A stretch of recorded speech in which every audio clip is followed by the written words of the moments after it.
everybody, for coming to the 70th annual Donald DeLuca Student Government Day. This is a wonderful tradition that was started, well, 70 years ago, obviously, by Ned Cantillon and Donald DeLuca. And I can tell you as a Rotarian, this is one of our favorite events that we do throughout the year. Love celebrating everything you guys do as students and everything all of the rest of you do as our elected officials, and just thank you very much. So we just want to welcome a few special people. We have all of the City of Woburn officials. We have Chiefs Russo and Kenton, the City Council President Jeff Dillon, Mayor Michael Concannon, Rep. Rich Haggerty, and our guest speaker, Sheriff Peter Katusian. And obviously thank you and welcome to my fellow Rotary members as well. And just to give everyone a little bit of context, like I said, 70th year doing this specific event, and Woburn Rotary, we're actually the oldest service club in the city, and we've been around for 101 years. So this has been a big part.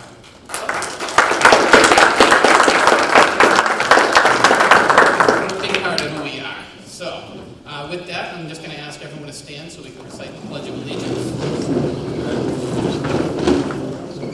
I pledge allegiance to the flag of the United States of America and to the republic for which it stands, one nation, under God, indivisible, with liberty and justice for all.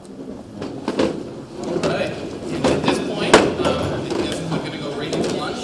So we're going to have the students. You guys are all welcome to head on up. You guys can start eating first. It's your day.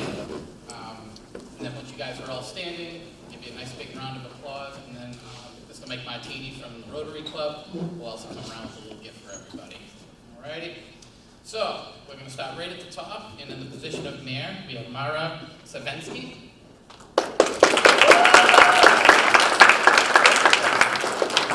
Our City Council President, Ashton Dusabla.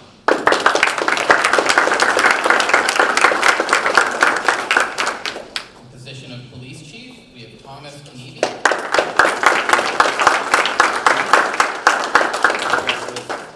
And for Fire Chief, William Gubnitsky.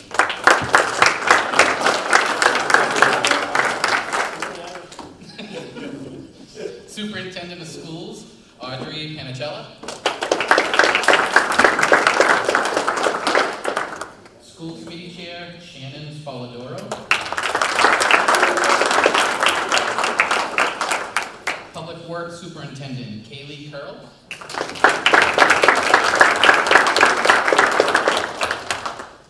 And Purchasing Agent, Valentina Serrano Vitoro.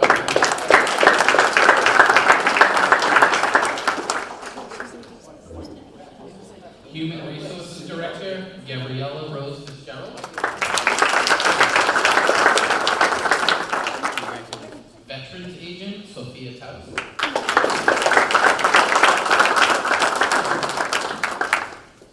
City Clerk, Allison Mahan. City Auditor, Flavia Valmishi.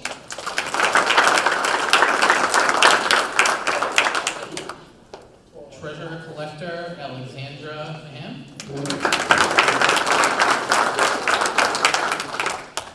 City Solicitor, Porter Wall. Mike's getting his steps in today.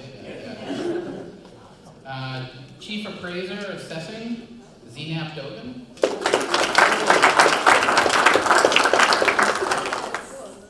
City Engineer, Mason Doherty.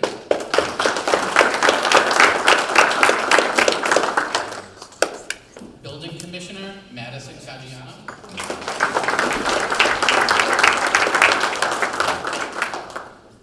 Library Director, Melina Potel.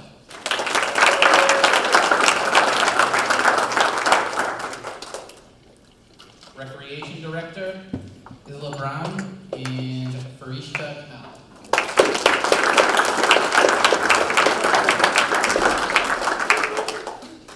Board of Health Chair, Rhea Patry.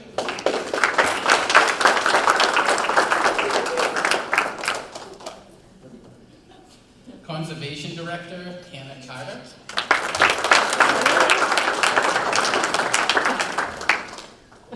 Everyone standing up right behind him. Don't feel bad.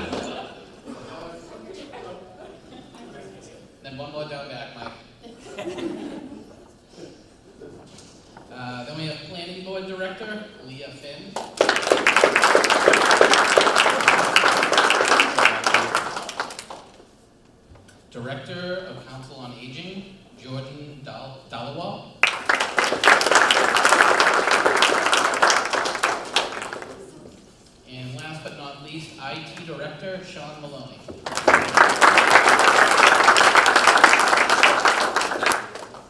Great job, guys. Give you all one big laugh.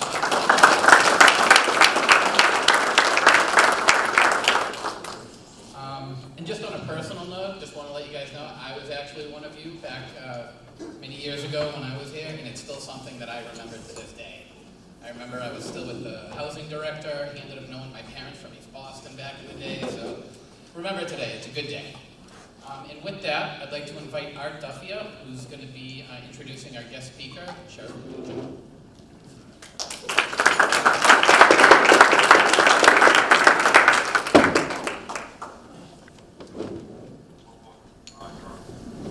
Thanks, Danny. Our guest speaker today is Sheriff Peter Katusha. As a prosecutor, legislator, professor in law enforcement, the Sheriff Peter Katusha has worked on the leading issues in public safety and public health throughout his career. His work in earned him local and national recognition, including being named the National Sheriff of the Year for 2023 by the Major County Sheriffs of America. Sheriff Katusha holds a master's degree in public administration from Harvard University Kennedy School of Government, a law degree from New England Law School, and a bachelor's degree in psychology from Bridgewater State University. He maintains his academic involvement by continuing to teach criminal justice and leadership courses at several New England area institutions. While a state representative, he oversight the Massachusetts healthcare priorities as chairman of the Committee on Health Care. He advocates for families and work on issues of mental health, school nutrition, nursing opiate conditions, and crime profiling. Rape by fraud and more, he has created and led the Commission of End of Racial and Ethnic Health Disparities, just as these issues were coming to fruition. He advocates with those with wide experience, health, and inspired of his philosophy of service he brought to the Middlesex Sheriff's Office.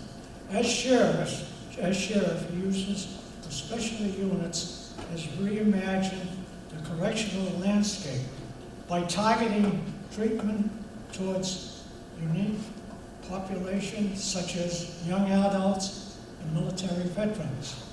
These programs have directly and subsequently reduced recidivism in their participants.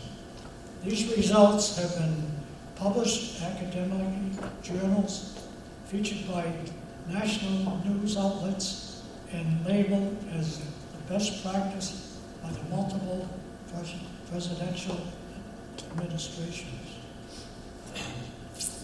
Sheriff Katusha proudly works with several national organizations on issues essential to public health and safety.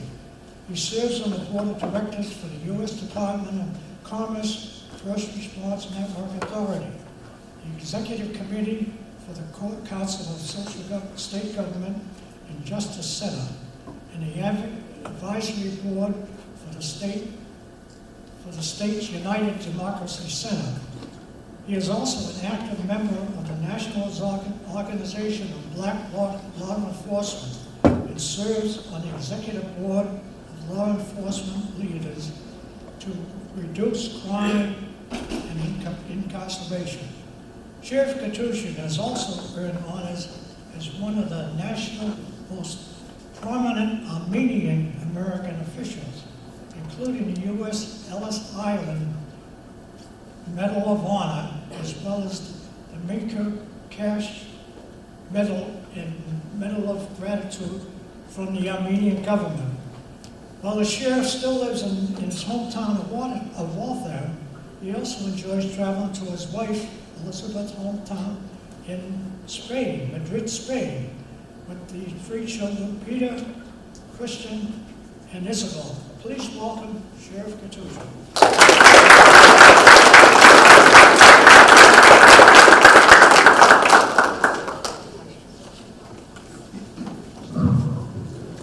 Thank you, Arthur. Good afternoon, everyone. Good afternoon. Good afternoon. I find that was one of my longer bios of my career. Kind of shows you how old I am, actually. It wasn't because I was a savant, it's because I've been here a long time, right? When you're there a long time, you can get a lot of stuff done. And usually I would step up because it's kind of embarrassing in some ways. But I also thought, especially for the young people, it was important that you know what your sheriff does. What your sheriff does for you. It could have been summed up by just saying I'm a kid from Waltham, because that's what I proudly say everywhere I go. Who here is a kid from Woburn? Just raise your hand, right? Yeah, I love that. If you ever forget where you're from, and then you're just a kid from Woburn or a kid from Waltham, then you've lost yourself in this world. You forget where you came from. You forget what got you to where you got, and you think you did it all on your own. We never get to do anything on our own. We can drive it, we can push ourselves, we can accomplish a lot, but it's always with the support and mentorship of people in your lives. And for you students, you got something really powerful today for that experience. I want to say thank you to Art Duffy, who has been a longtime friend. When I first became sheriff, Arthur brought me into the Woburn community, had me speak to a number of different groups, and I always remember his kindness. And in fact, when I said I was coming to see Arthur, one of my staff people brought out this note. And if you guys get a note from Arthur Duffy after you do something good, right? And for you young people, because I try and teach this. You guys get a note from Arthur Duffy? No, okay. That's it. For you young people, what I try to instill this in my children, if someone does something special, or something special for you, you write them a handwritten note. My kids don't understand that. I can text them. Now this is despite the fact my kids don't even respond to my texts, right? But they're so willing to say thank you in a text or thank you in an email, which is good. But for a lot of people, taking the time to have written something by hand in a note to say thank you means you've taken a special amount of time out of your day to express appreciation for what they did for you. And for a lot of people, as you go through life, career-wise, if they ever get a note from you, they won't soon forget that, especially in a day when not as many young people are writing these types of things. This is a little something you can do that means a lot to a lot of people, and that you might not even realize how it can not just show someone what you meant to them, but also impress them so they'll remember you the next time you come before them too. Helps you out. Arthur, thank you very much for that note, your kindness, your invitation. I'm going to say it as Dan, where's Dan? Right there. Dan Walborn.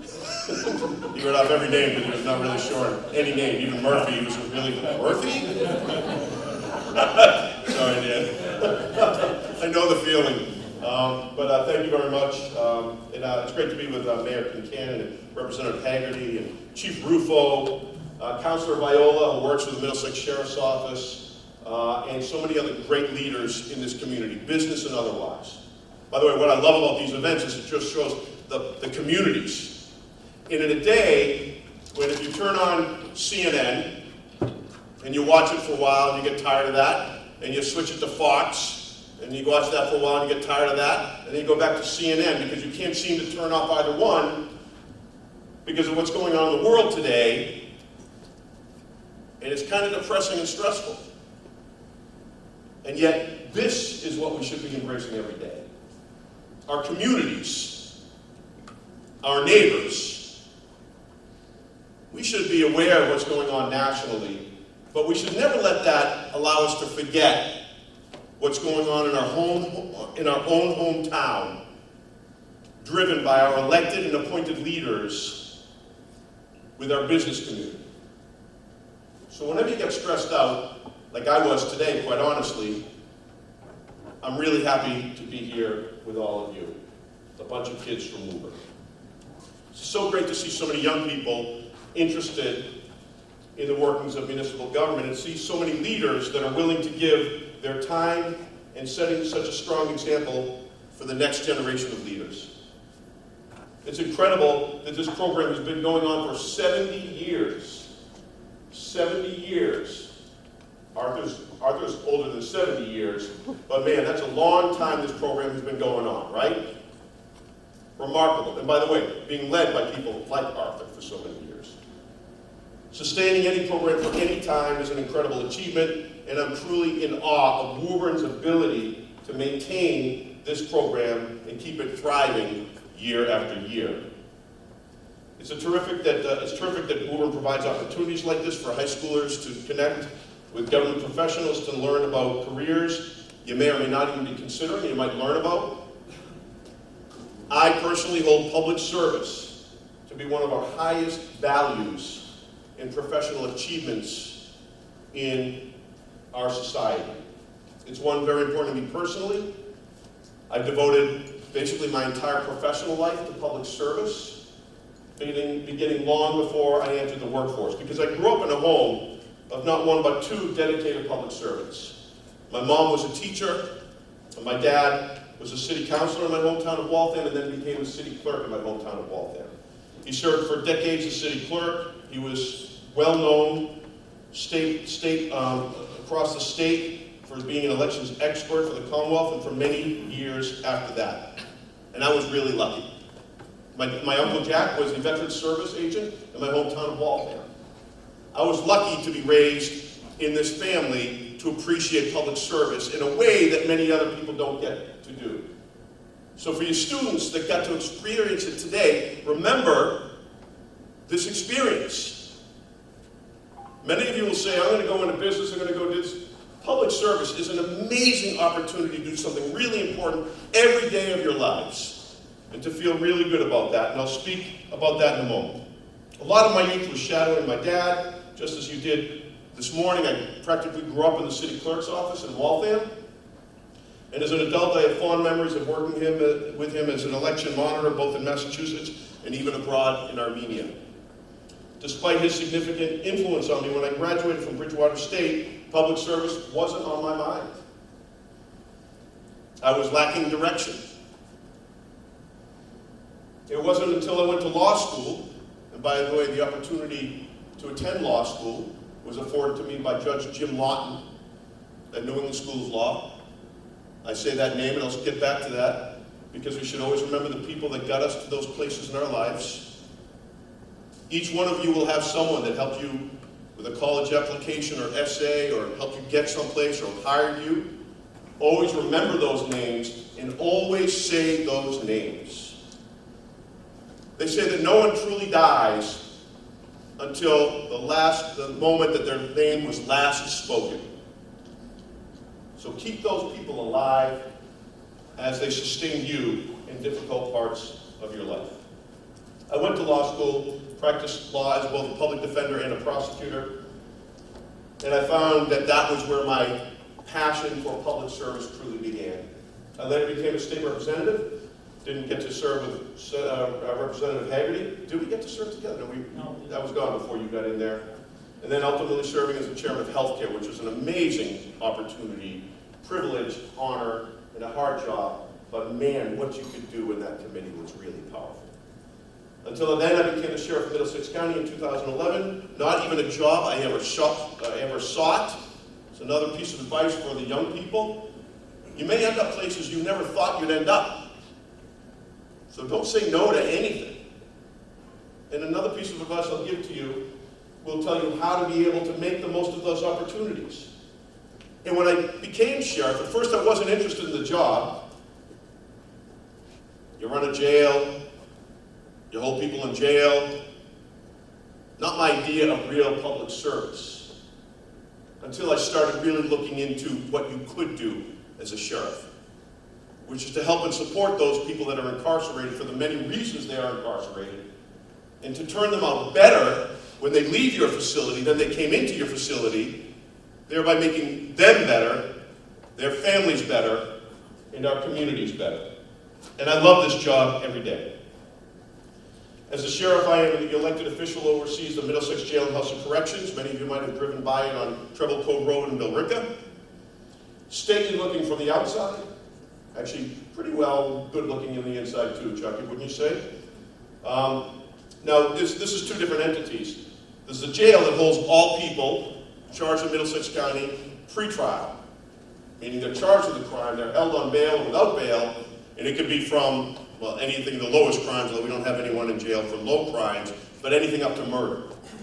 And then we also run the House of Corrections, where we have people that are sentenced generally out of the district courts for up to 2.5 years, and that's the other population we have. Prisons, the state prisons, hold people for the longer sentences once they're sentenced, and we don't, and if it's not something we would hold them for less than 2.5 years. What's to understand is that 99% of these people will be returning to their community and to their families someday. And sadly, maybe not even to their families, because they've already burned those bridges in all the exercises they did that led to their justice involvement.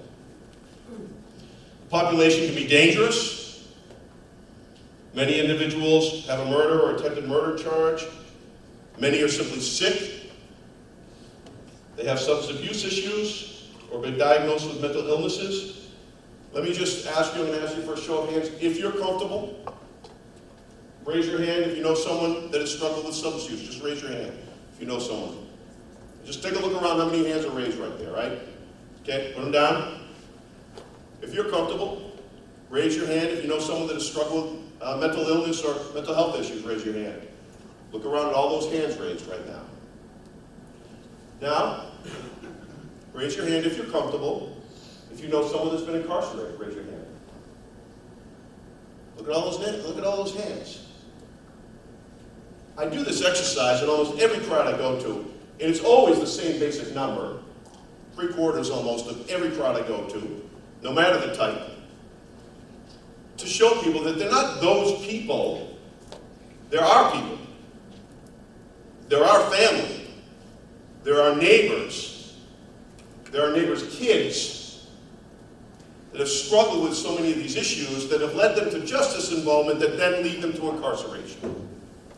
Did you know that the 3 largest mental health treatment facilities in the entire country are LA, Rikers, and Cook County jails?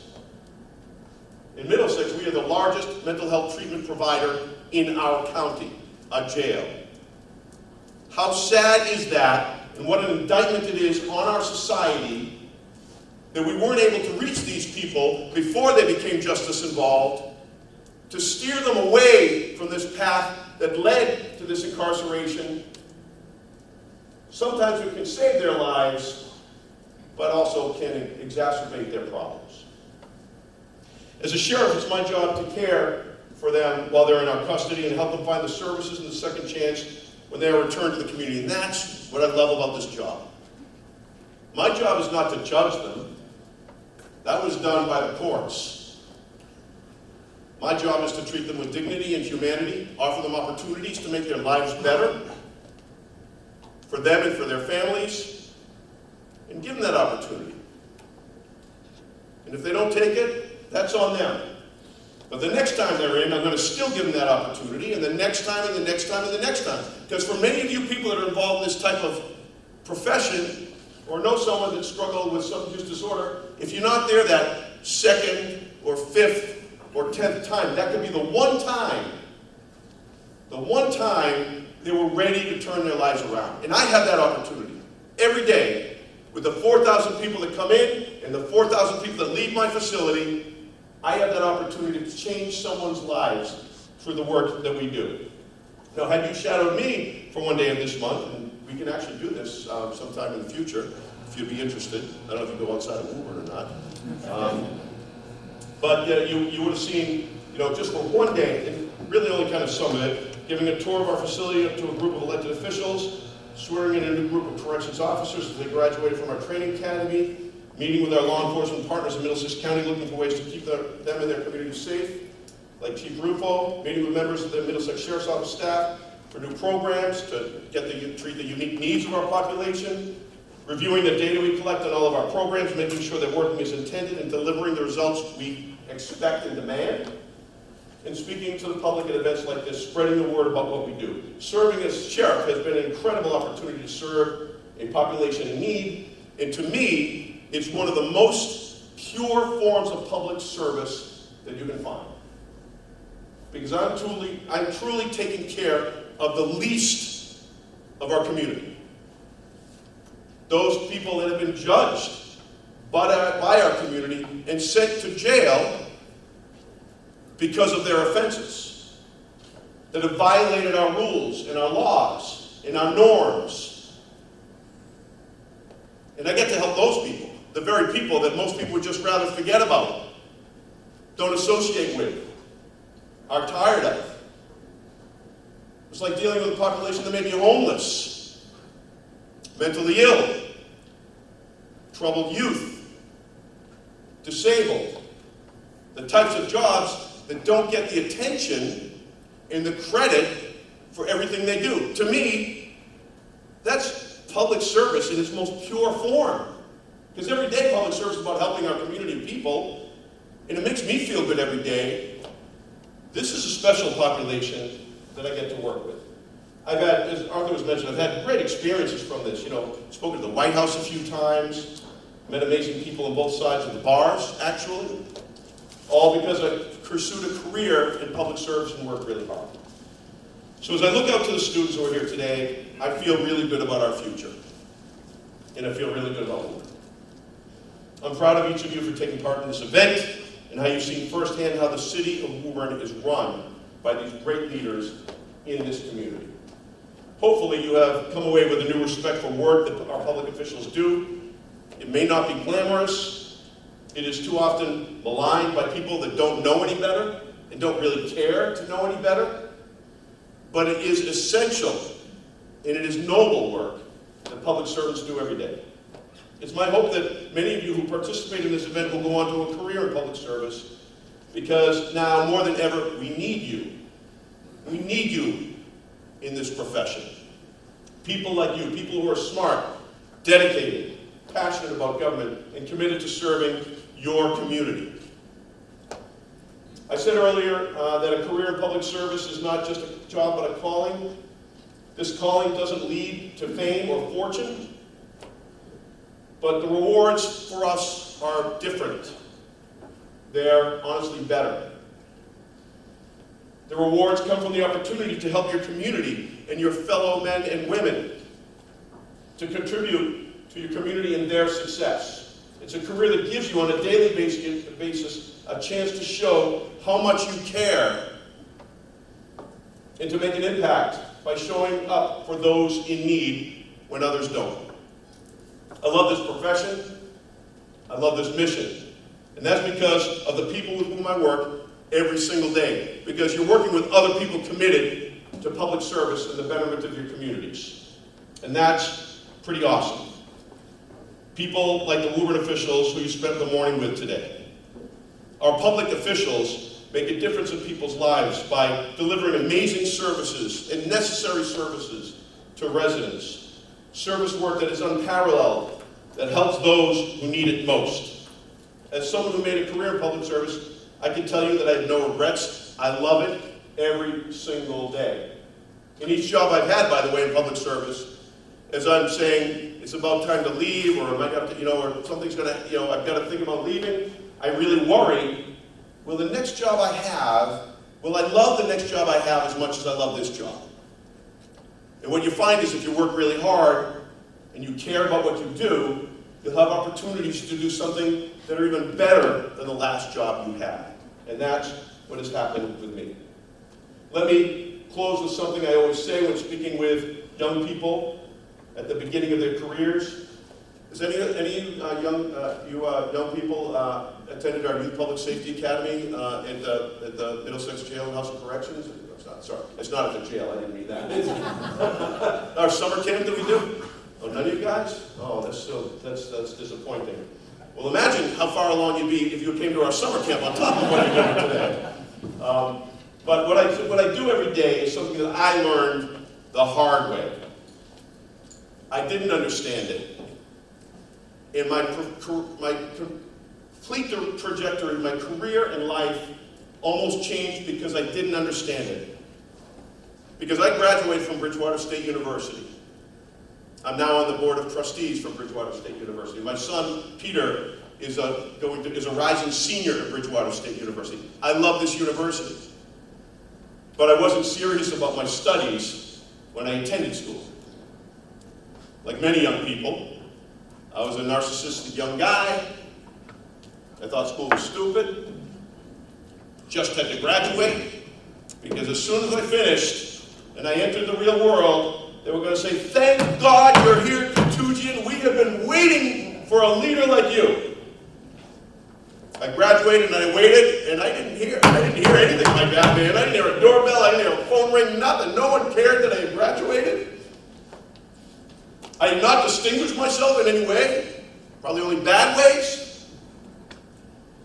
And I started working. And I had a couple of jobs. I didn't really like them that much. And after 2 years of doing this, I started thinking, what am I going to do? Like, I don't know, it just kind of came to me at this point. For many young people, especially young men, we mature at a later age than people think we do, which is why I started up a specialized unit for young adults in my jail. 18 through 24-year-olds, later maturation, frontal lobe development, not making good decisions. How old do you think you have to be to rent a car anywhere in this country? 26 years old, right? The actuaries figured out long before social science did that people hit their maturity at about that age. For young people, I don't want you to worry, because you'll get it. But if you can get some of this before that point, you'll be way ahead of your colleagues and your peers. A couple of years, I'm thinking, what am I going to do? I'm not sure. I'm a little bit lost. I'm kind of depressed. And it came to me like a light bulb. Maybe I'll go to law school. The absurdity of this thought is only something I can appreciate now, because I had not thought of that until that very moment. And maybe if I had thought of that when I was in college, I would have gotten better grades so I could actually get into law school. And I couldn't get into law school. And I was really depressed at that point. And then the next year, I tried again, but I was really sad at this point. I wasn't sure where I'd find happiness. My jobs were okay, but it wasn't leading to where I wanted to be. I didn't even know exactly where I wanted to be, but it wasn't giving me what I needed. And Judge Jim Lawton, I mentioned his name before, allowed me the opportunity to attend New England School of Law. At that point, I never worked harder in my life.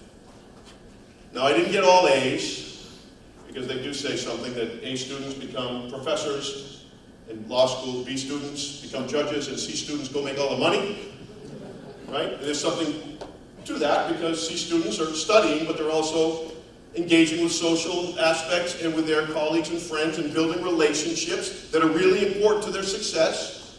And I wasn't a C student, but I wasn't an A student, and I graduated, and I've had this incredible series of opportunities, but I never made that mistake again. Every time I got an opportunity, I worked, so that the next opportunity would come.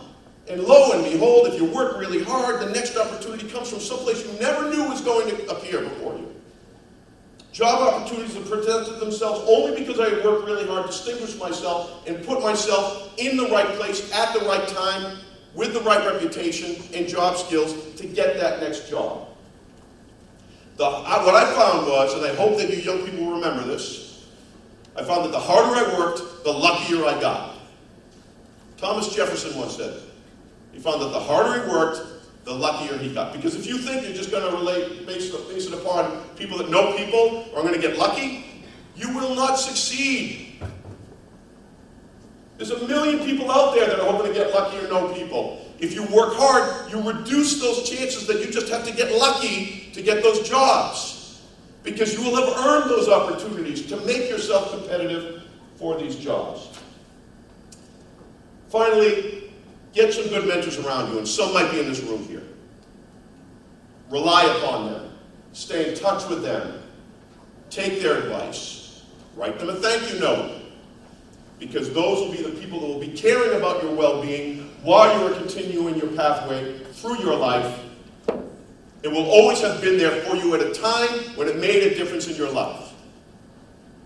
And someday you're going to be there making a difference in someone else's life, and you want to know that someone will remember who you were and what you did for them, just as I'm asking you to remember who these people are today and the rest of your lives are and what they have done for you.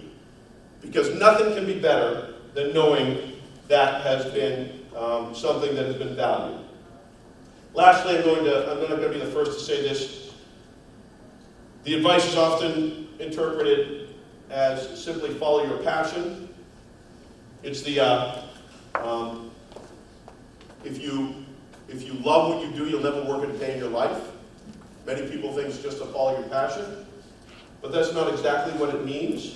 It's an acknowledgement that success only comes after a lot of hard work, and any athlete will tell you that you only get better with more practice. It's the same in your career. And if you love what you do, you're not going to mind the long hours necessary to be successful. Finding what you love to do is not easy, but here is a cheat code. Look for work that is personally fulfilling, work that makes you feel good. There's a quote that I heard a long time ago that has always stuck with me. It's by President Theodore Roosevelt, a man from a wealthy family who nevertheless dedicated his life to public service.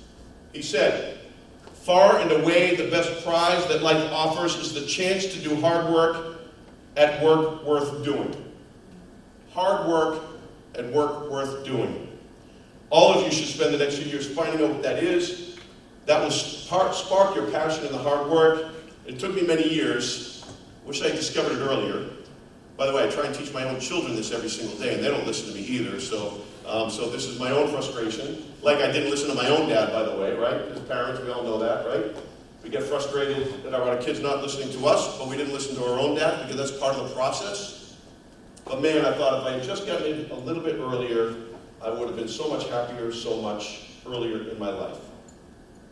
I know that this has been a lot of information, but when you're passionate about something, it's really easy to talk about it. I'm always happy to speak to younger people about the nobility of public service.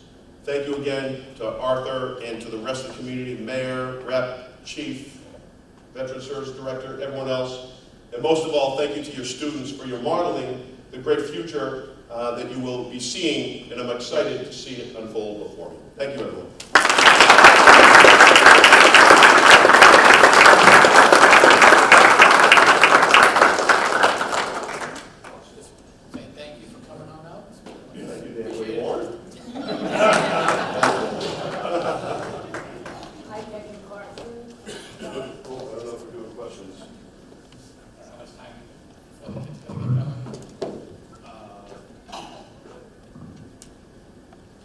I can do questions if you want, but They said they'd go 10 minutes or so. 10 minutes or so? Did anyone have any questions for the sheriff they wanted to ask? We got a few minutes? I did. okay, so some questions. Yes, ma'am. I have a statement to make and a question, and I'll make it fast. Okay. The statement I'd like to make is to thank you, that was excellent, and especially the way you spoke to our youth. Yeah, thank you. Students. Very nice job, and if you give me your address, I'll write you a note. Okay. My question is, you talk about the youth and how you want to strengthen the fact that to steer them away from the situation that got incarcerated anyway. Yes. And you made statements that when they are incarcerated and in prison, there are programs set up. Yes. Sound amazing.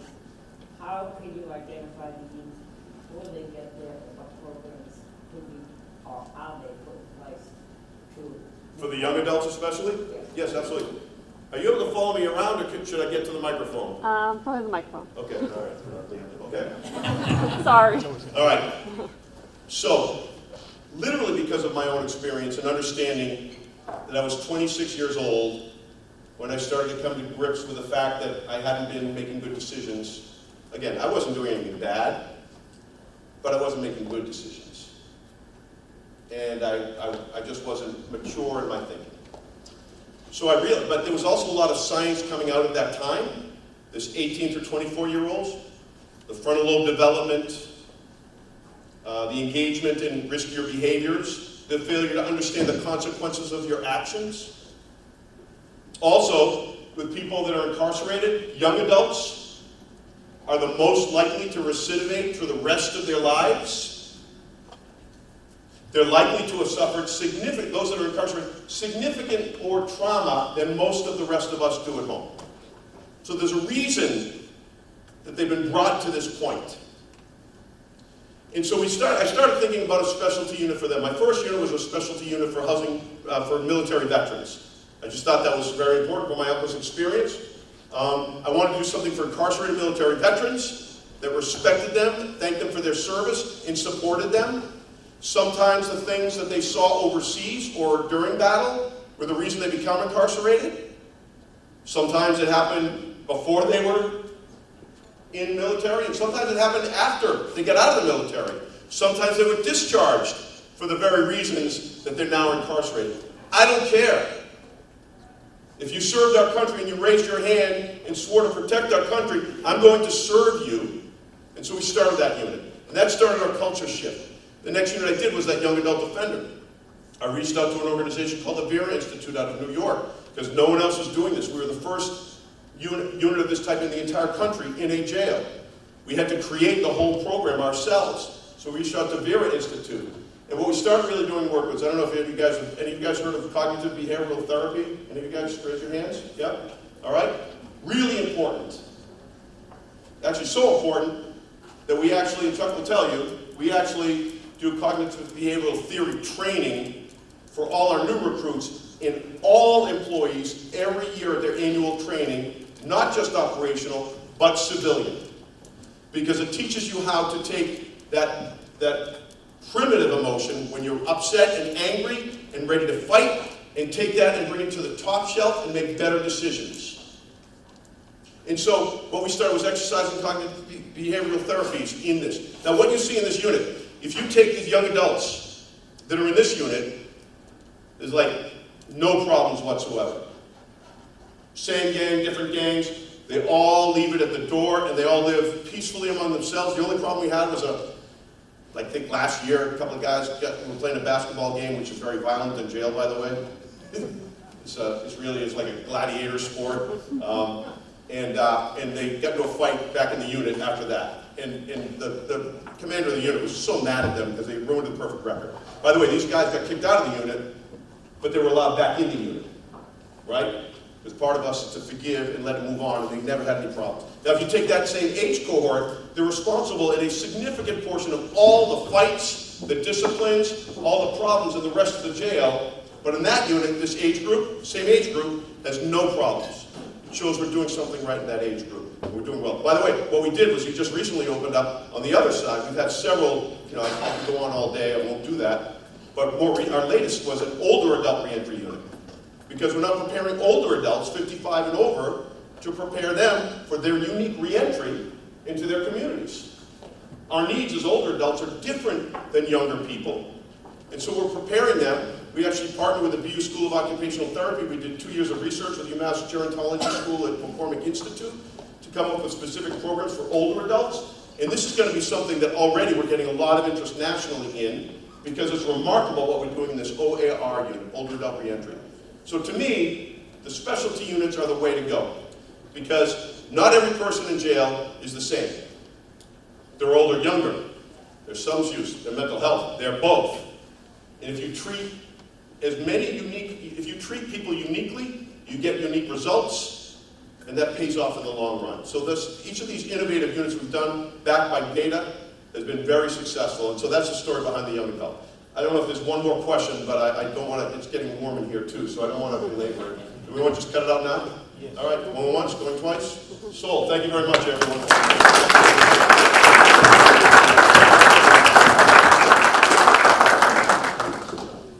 Yep, just want to thank everyone.